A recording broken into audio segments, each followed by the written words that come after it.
Саламатсыңарбы, урматтуу окуучулар. Бүгүн бизде физика предметинин кезектеги лабораториялык иш. Бүгүнкү лабораториялык иштин темасы математикалык маятниктин жардамы менен эркин түшүүнүн ылдамдануусун аныктоо. Бул жумушту тандап алышыбыздын себеби лабораторияда дагы, физикалык лабораторияда дагы, ошол эле учурда үй шартында дагы кадимки математикалык маятникти жасап алып өзүбүз секундомер менен бирдикте эркин түшүүнүн ылдамдануусун өлчөө мүмкүнчүлүгүнө ээбиз. Алгач биз колдоно турган куралдар менен тааныштырып кетсем сиздерди. Сиздердин алдыңыздарда математикалык маятник турат. Математикалык маятник датчик коюлган, бекитилген штативке. Жана бул датчик секундомерге бекитилген.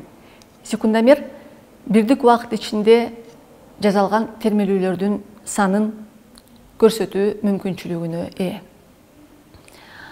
Алгач бүгүнкү эң биринчи маселе менен тааныштырып кетким келет.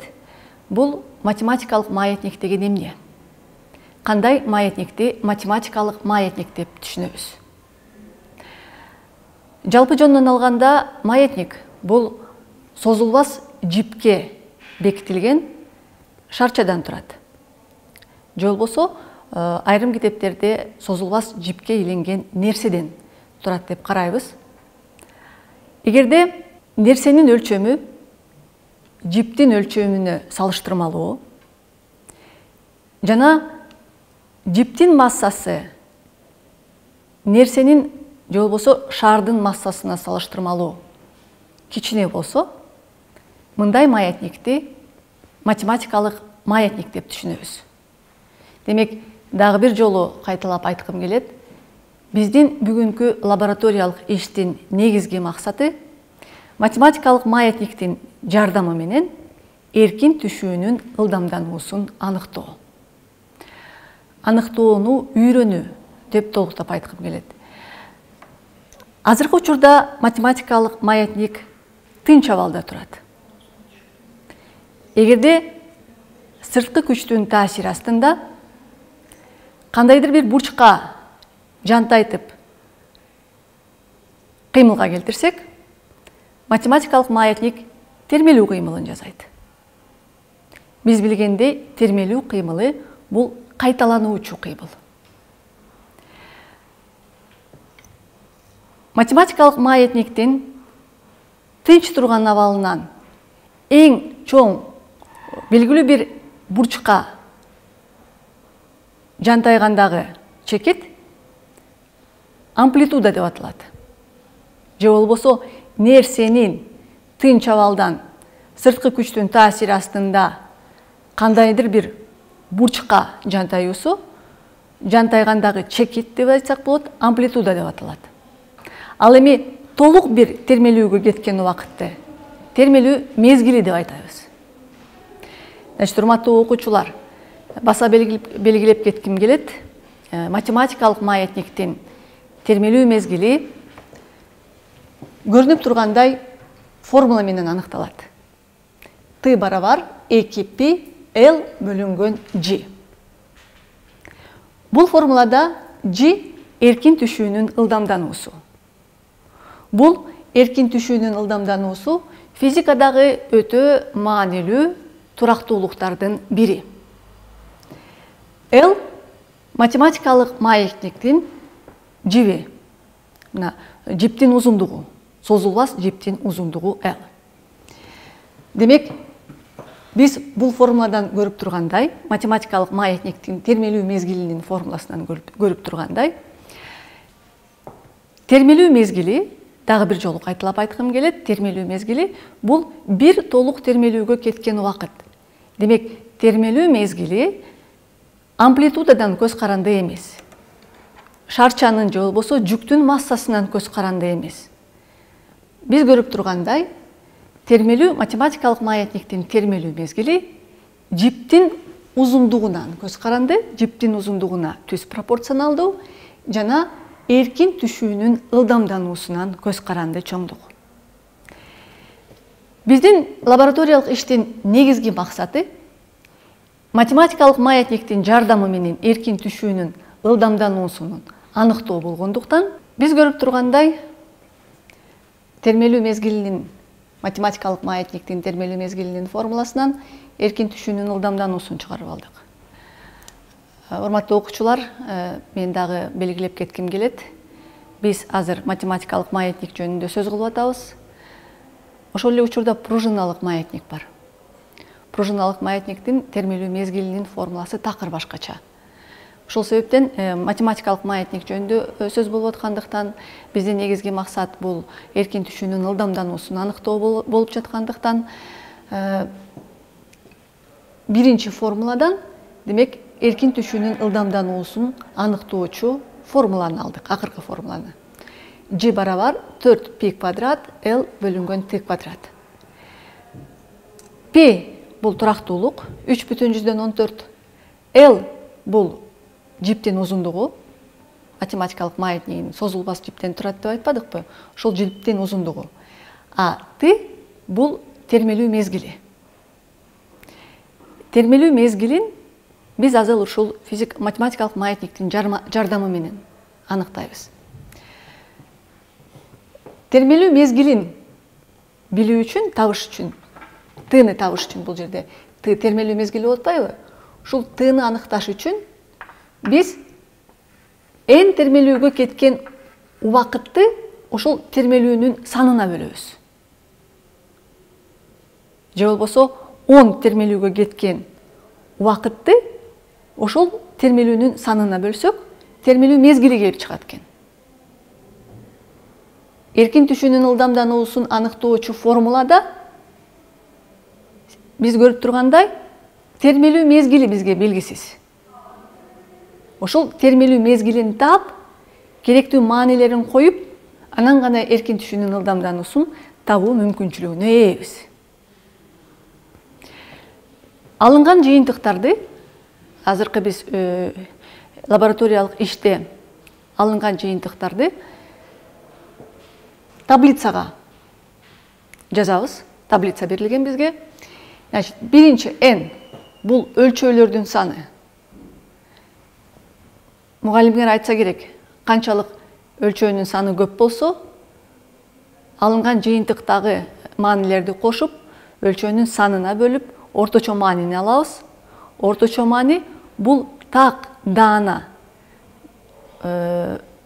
нак мааниге жакындаштырылган маани болуп эсептелинет, канчалык өлчөөнүн саны көп болсо. Биз өзүбүздүн изилдөөбүздө 5 жолу өлчөөнү чечтик, бирок канчалык көп болсо ошончолук жакшы, жогоруда мен айтып кеткендей. L бул математикалык маятниктин жибинин узундугу. Алдын ала биз өлчөп койдук. Жибинин узундугун эгерде биз метр менен туюндурсак, 0,515 метр болду. Жалпы термелүүлөрдүн санын каалагандай алсаңар болот. Мисалы, 8 термелүүгө кеткен убакытты алсаңар болот, 6 термелүүгө, 3 термелүүгө, вообще 20 термелүүгө кеткен убакытын алсаңар болот. Бирок биз 10 термелүүгө кеткен убакытты өлчөп алууну чечтик. Андан тышкары T бул термелүүгө кеткен убакыт, 10 термелүүгө кеткен убакыт. Аны биз азыр секундомердин жардамы менен алабыз. T чоң бул термелүү мезгили. Термелүү мезгилин табыш үчүн мен жана айттым. 10 термелүүгө кеткен убакытты термелүүнүн санына бөлөбүз. Анан G эркин түшүүнүн ылдамдануусу. Биздин негизги максат бул эркин түшүүнүн ылдамдануусун табуу. Аны бизге белгилүү болгон формула менен бардык маанилерди ордуна коюп, чыгарып алуу мүмкүнчүлүгүнө ээбиз. Дельта G болсо, бул ар бир термелүүдө кетирилген каталыктар, ар бир эсептөөдө кетирилген каталыктарды табабыз.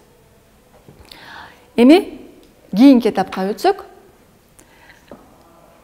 өлчөөнү баштасак, жана мен айтып кеткендей, бизге эң негизгиси 10 термелүүгө кеткен убакытты секундомердин жардамы менен өлчөп жазып алышыбыз керек. Линейканын жардамы менен тынч абалда турган математикалык маятникти кандайдыр бир бурчка жантайтып, секундомерди күйгүзсөк, толук 10 термелүүгө кеткен убакытты жазып алуу мүмкүнчүлүгүнө ээбиз. Азыр толук 10 термелүүгө кеткен убактыбыз 15,18 секунда болду. 15 бүтүн жака жазабыз. 15,18. Бул биринчи өлчөбүз. Жогоруда мен айтып кеткендей, канчалык өлчөөлөрдүн саны көп болсо, ошончолук биз тагыраак, даанараак мааниге жакын болобуз.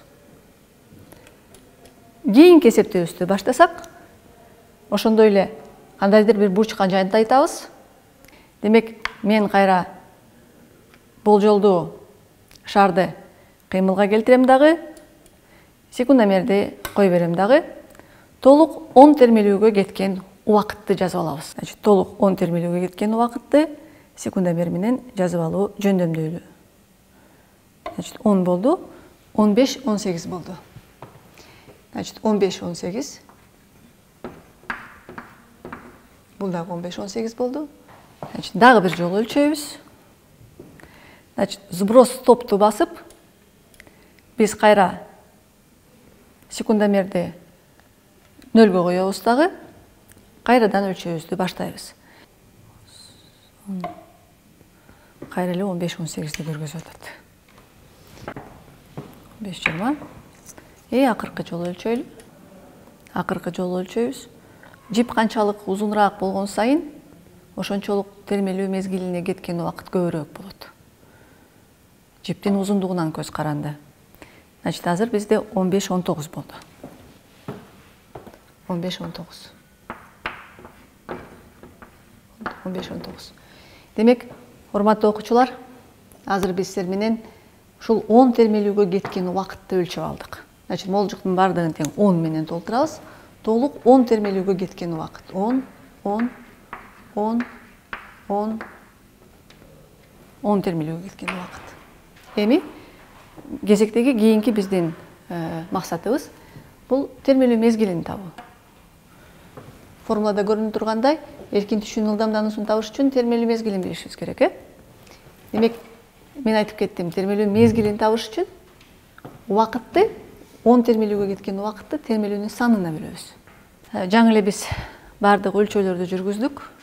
Маятниктин жардамы менен, секундомердин жардамы менен 5 жолу өлчөдүк. Демек, 10 термелүүгө кеткен убакытты жазып алдык. 10 термелүүгө кеткен убактыбыз 15,18 секунда болду.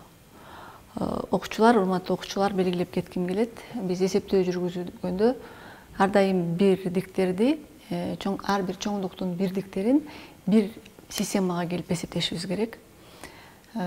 Узундукту метр менен алдык, убакытты секунда менен алдык. Эркин түшүүнүн ылдамдануусунун чембирдеги метр бөлүнгөн секунда. Эгерде силер узундукту метр менен эмес сантиметр менен алып койсоңор, убакытты секунда менен саат менен алып койсоңор деп, мисалы экөөнүн бирөөсүн, анда эсептөөлөрүбүз туура эмес болуп калат. Ошол себептен эсеп чыгарганда, лабораториялык иштерди аткарганда сөзсүз түрдө чен бирдиктерге маани бериш керек. Бардыгы белгилүү болгондон кийин термелүү мезгилин таптык. Бизге белгилүү болгон формула менен теорияда дагы өткөнсүңөр. Демек, термелүү мезгили табыш үчүн бул ошол термелүүгө кеткен убакытты термелүүнүн санына бөлөбүз. Бөлүү менен биз 5 өлчөө жүргүздүк. Ошол ар бирөөнүн термелүү мезгилин аныктап чыктык. Андан соң алынган маанилердин бардыгы тең бизде Си системасында болду, чен бирдиктери. Жогоруда биз чыгарган эркин түшүүнүн ылдамдануусуна коюп чыгабыз. П'нин ордуна 3,14, L'дин ордуна узундуктун мааниси. Бул клеткаларды бош таштаганын себеби биз математикалык маятниктин жибинин узундугун өзгөрткөн жокпуз. Эгерде узундукту өзгөртсөк, анда термелүү мезгилинин мааниси дагы өзгөрмөк. Себеби термелүү мезгили жиптин узундугунан көз каранды чоңдук. Маанилердин баардыгын тең койгондон кийин эркин түшүүнүн ылдамдануусунун маанилерин алдык. 9,14, 9,15 болду. Орточо мааниси 9,142 болду. Дагы бир жолу эскертип кетким келет, урматтуу окуучулар, биз изилдеп жаткан эркин түшүүнүн ылдамдануусунун таблицалык мааниси бул турактуу чоңдук, биз билебиз, эң маанилүү турактуу чоңдук G барабар G тамгасы менен белгилейбиз биз аны. G барабар 9,8 метр бөлүнгөн секунда квадрат. Бул табличный данный деп коебуз. Таблицалык мааниси бул алдын ала эсептелген турактуулук болуп эсептелинет. Биз ушул турактуулукту эле могу математикалык маятниктин жардамы менен эсептеп чыгаруу биздин негизги максат эмес беле. Демек, биз эсептөөлөрдүн негизинде 9,142 метр секунда квадрат деген маанини алдык. Жакындадык бул мааниге.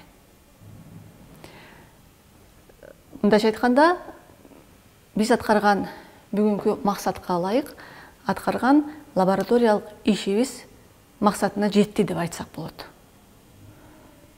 Анткени лабораториялык иш өлчөөнүн өзү азыркы учурда бизде идеалдуу болбогондуктан сөзсүз түрдө кандайдыр бир каталыктар кетет. Ошол себептен эркин түшүүнүн ылдамдануусуна жакындаштырылган маанини алдык деп айтып кетким келет. Урматтуу окуучулар, эркин түшүүнүн ылдамдануусу дагы бир жолу басып белгилеп кетейин. Физикадагы эң маанилүү турактуулуктардын бири. Ай үчүн алсак, эркин түшүүнүн ылдамдануусу 1,6 барабар. Жердин тартылуу талаасынан көз каранды. Юпитерди алалы, Уранды алалы, Нептунду алалы, жерден башка планеталарды алалы, ошол планетанын гравитациясынан көз каранды, гравитациялык талаасынан көз каранды чоңдук. Жер үчүн бул маани 9,8 метр секунда квадратка барабар.